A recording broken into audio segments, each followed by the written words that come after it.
Hello friends, কেমন আছেন সবাই? আশা করি ভালো আছেন। Friends, very good morning. আমার এটা প্রথম ভিডিও এই চ্যানেলের নাম হচ্ছে জানতে হবে। এই চ্যানেলটা বেসিক্যালি ওইসব কিছু আপডেট যেটা আমরা প্রতিদিন কোনো না কিছু ফেস করি, যেরকম কিছু ব্যাংকিং রিলেটেড, কোনো ওটিপি রিলেটেড, কোনো কিছু অ্যাপ্লিকেশন রিলেটেড বা কোথাও কোনো সমস্যা, এইসব রিলেটেড ভিডিও এর মধ্যে আপলোড হবে। তো যারা আমার চ্যানেলটা দেখছেন এই মুহূর্তে, তাদেরকে বলবো চ্যানেলটাকে সাবস্ক্রাইব করে রাখুন। আপনাদের অনেক প্রয়োজনীয় তথ্য এই চ্যানেলে পাবেন।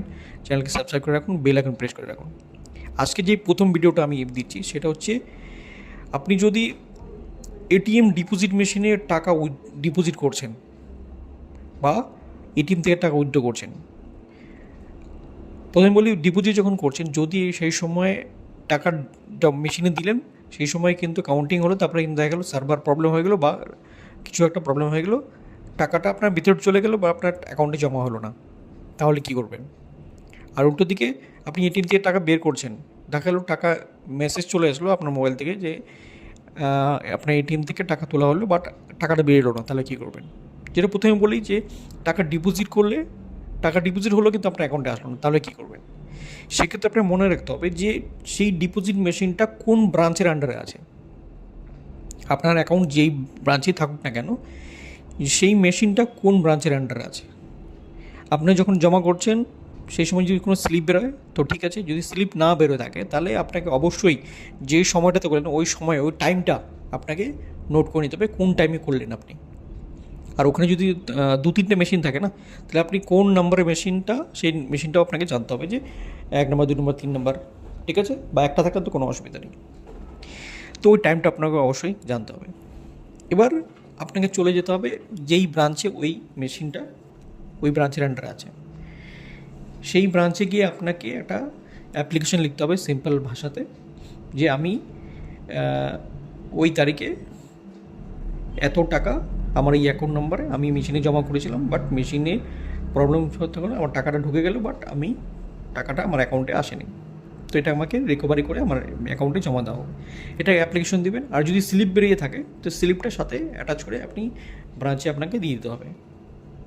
তাহলে দেখবেন 5 থেকে 7 দিনের মধ্যে আপনার ওই অ্যাকাউন্ট যে টাকাটা আছে সেই টাকাটা আপনার অ্যাকাউন্টে ক্রেডিট করে দেওয়া হবে। ওকে। আর সেম যদি আপনার এটিএম থেকে টাকা উইথড্র করার সময় যদি এরকম হয়, তাহলে সেক্ষেত্রে কী হয়? সেক্ষেত্রে 24 আওয়ারের মধ্যে অটোমেটিক্যালি আপনার অ্যাকাউন্টের টাকাটা অটোমেটিক্যালি রিভার্স হয়ে যায়, চলে আসে। যদি না আসে সেক্ষেত্রে আপনি তাহলে সেম প্রসেস, যদি কাগজ বেরিয়ে থাকে ঠিক আছে, যদি কাগজ না বেরিয়ে থাকে তাহলে আপনাকে সেম ওই টাইমটা আপনাকে জেনে নিতে হবে। আর ব্রাঞ্চে গিয়ে সেম একটা অ্যাপ্লিকেশন দিবেন যে আমি এত টাকা ওই টাইমে জমা করেছিলাম, কিন্তু উইথড্র করেছিলাম, টাকাটা বেরোলো না, মেশিনটা কাউন্টিং চলছিল, বাট মেসেজ চলে আসলো কিন্তু আমার অ্যাকাউন্ট থেকে এটিএম থেকে ক্যাশ বেরোলো না।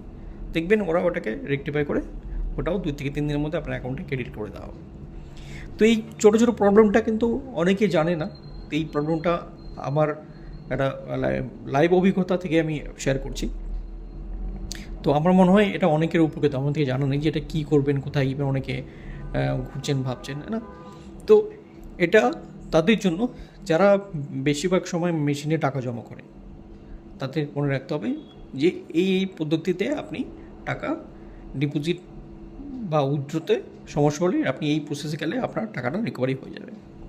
তো আশা করি আপনার ভিডিওটা হেল্পফুল হলো। যদি হেল্পফুল হয় তাহলে চ্যানেলকে অবশ্যই সাবস্ক্রাইব করে দেবেন এবং আপনার ফ্রেন্ডদেরকে শেয়ার করে দেবেন। Thank you so much.